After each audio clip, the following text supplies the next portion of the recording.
मेरो भाइहरूले मलाई सपोर्ट नगरेको भए हैन सायद बीचमा मैले छोडिसकेको हुन्थेँ क्रिकेट। भाइ विदेश जानुभन्दा पहिला त म गइसकेको हुन्थेँ, किनभने म जानुपर्ने पहिला म कमाउनु पर्ने, पहिला मैले पाल्नु पर्ने। तर भाइहरूले त्यो जिम्मेवारी भाइहरूले लिए। कमाउनु त पर्यो नि घर चलाउनलाई। उसले छोडेर म बाहिर जान्छु भन्न थाले। झन् दुईटै भाइ फेरि राम्रो, एकजना लेफ्टी बलिङ गर्ने ब्याटिङ गर्ने धेरै राम्रो खेल्ने, अनि एउटा भाइ राइटी फास्ट बलर राम्रो पेस बलर, अनि लोवर अर्डरको ब्याट्सम्यान त्यो पनि राम्रो खेल्ने। तर मैले राम्रो गर्न नसकेर त्यो भाइहरूले पनि खेल्न पाएनन् क्या। अनि अब मलाई सपोर्ट गर्नलाई मेरो दुईटै भाइले बरु म कमाउँछु तपाईँ खेल्नु, एउटा भाइले म पढ्छु म राम्रो केही गर्छु जबहरू गर्छु तपाईँ खेल्नु भनेर मलाई सपोर्ट पाएँ भाइहरूबाट।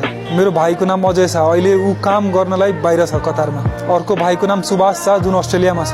उनीहरूले आफ्नो सेक्रिफाइस गरेर मेरो लागि उनीहरू आफ्नो बाटो लाए।